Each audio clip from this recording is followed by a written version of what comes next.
Hello বন্ধুরা, আজকে আমরা শিখব চিকেন ললিপপ কীভাবে বানাতে হয়।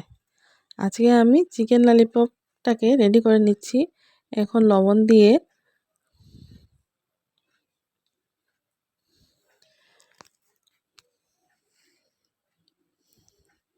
তারপরে আমি একটু দিয়ে দিলাম ওর মধ্যে একটু ভিনেগার।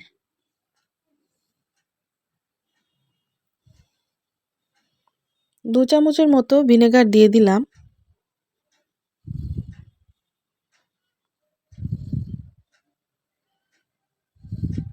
আর একটু দেব রসুন।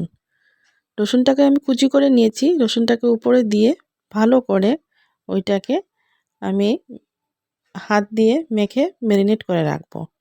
একটু রেড চিলিও দেব কালারের জন্য, বা যারা ঝাল খেতে ভালোবাসো ঝাল খাওয়ার জন্য।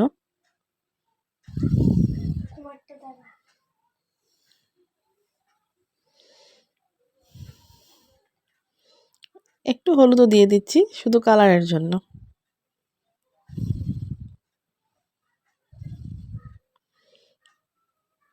টমেটো সস 2 চামচের মতো, আর একটু দেব আমি ওইটার মধ্যে রেড চিলি সস,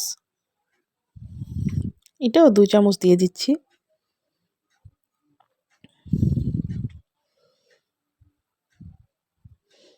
এর মধ্যে আমি একটু দিয়ে দেব কর্নফ্লাওয়ার। কর্নফ্লাওয়ারটা দিয়ে আমি ভালো করে মেখে রেখে দেব, ধরুন আধা ঘন্টার মতো।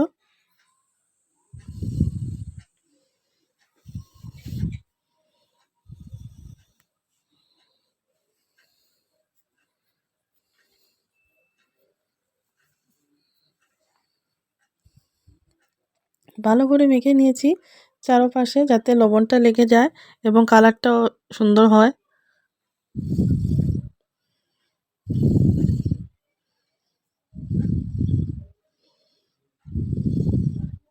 কর্নফ্লাওয়ারটা দিলে একটু ক্রিস্পি হয়। ক্রিস্পি হলে খেতেও ভালো লাগে।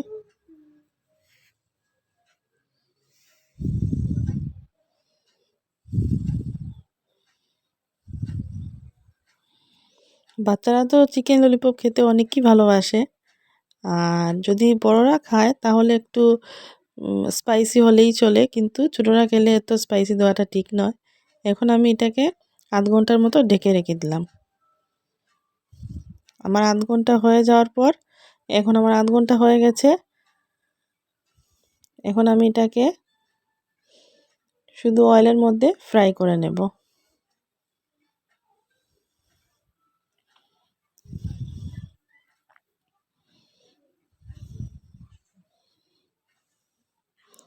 ভালো করে ফ্রাই করার পর দুপাশটা ভালো করেই ফ্রাই করতে হবে, কারণ ভালো যদি করে ফ্রাই না করি তাহলে ওইটা ক্রিস্পি লাগবে না খেতে।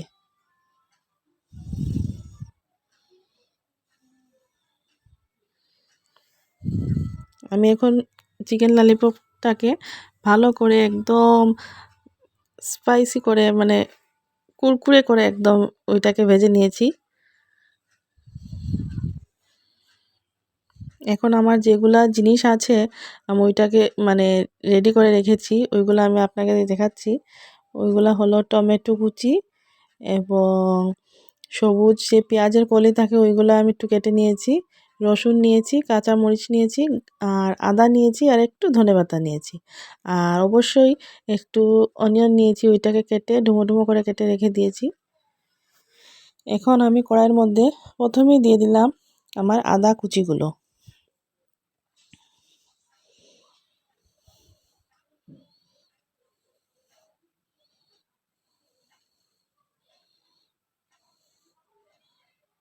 আদা কুচি দেওয়ার পর আমি একটু পরেই, ধরুন আধা মিনিট হওয়ার পরেই আমি ওইটার মধ্যে একটু রসুন কুচি দিয়ে দেব।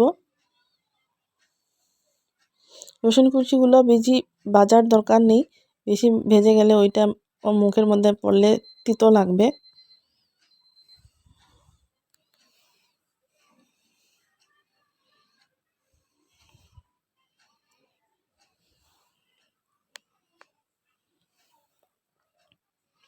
এখন আমি পেঁয়াজগুলো দিয়ে দিলাম।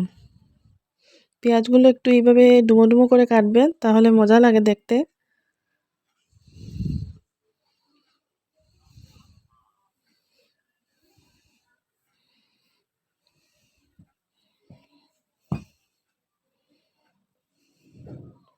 ভালো করে ভেজে নেওয়ার পর আমি একটু পরেই আমি দিয়ে দেব কাঁচামরিচগুলো। এখন দেব না, কাঁচামরিচগুলো একদম একটু লাস্টে দেব, না হলে ওইগুলো জ্বলে যাবে আর মুখে পড়লেই তিতো লাগবে।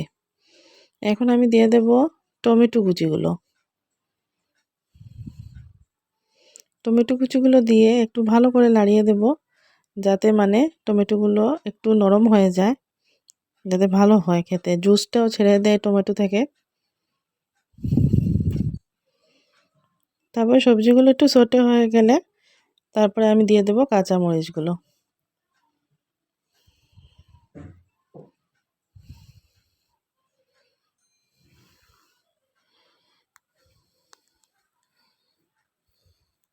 কাঁচামরিচগুলো দিয়ে আমি ভালো করে নাড়িয়ে নেব একবার।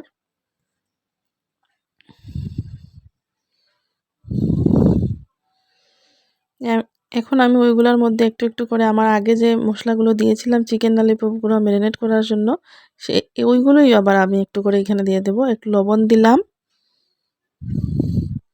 একটু ভিনেগার দেব,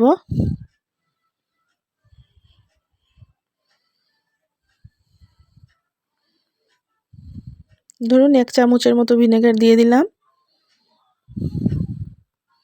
তারপর একটু দিয়ে দেব রেড চিলি সস 2 চামচের মতো।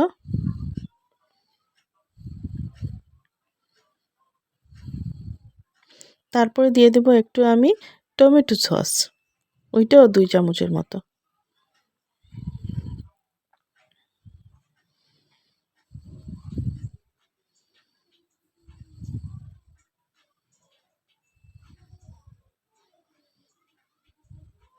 এখন আমি ওটার মধ্যে একটু চিনি দিয়ে দেব, কারণ চাইনিজ সব খাবারের মধ্যেই একটু চিনি দিতে হয়, তাহলে অনেক মজা লাগে খেতে। একটু আমি রেড চিলি পাউডার দিয়ে দিব ঝালের জন্য, যার যতটুকু ঝাল লাগে আন্দাজ মতো দিয়ে দেবেন। এখন আমি নাড়িয়ে দেব ভালো করে। ভালো করে মশলাগুলো যখন মিশে যাবে সব মানে সবজির মধ্যে, তারপরে আমি ওইটার মধ্যে আস্তে আস্তে করে আমার চিকেন ললিপপগুলো যেগুলো ভেজে রেখেছিলাম ওইগুলো আস্তে আস্তে দিয়ে দেব। আমার ভাজা চিকেন ললিপপগুলো এখন আমি দিয়ে দিচ্ছি কড়াইয়ের মধ্যে।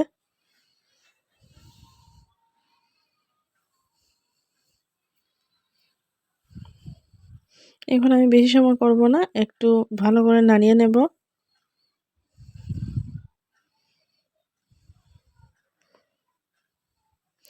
অ্যাকচুয়ালি কি আমরা তো অনেক সময় বাইরে থেকে জিনিস খাই, আর বাইরে থেকে জিনিসটা খাওয়া আমাদের জন্য খুব হেলদি না। তাই ঘরে বানিয়ে খেলে এতটুকু রেস্টুরেন্টের মতো স্বাদ হবে না, কিন্তু ঘরের খাওয়াটা আমাদের জন্য অনেকই ভালো।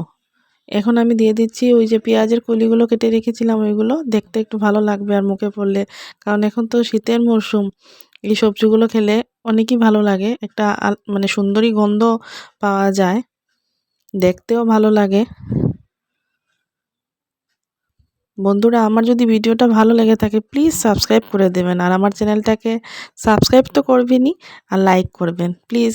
আমি আপনাদের জন্য সুন্দর সুন্দর ভিডিও যা পারি আমার মতো করে আমি আপনাদেরকে দিব, আপনাদের অনেক ভালো লাগবে দেখে আশা করি। আর এই দেখুন আমি আমার চিকেন ললিপপগুলো সাজিয়ে রেখে দিয়েছি উপরে ধনেপাতা দিয়ে।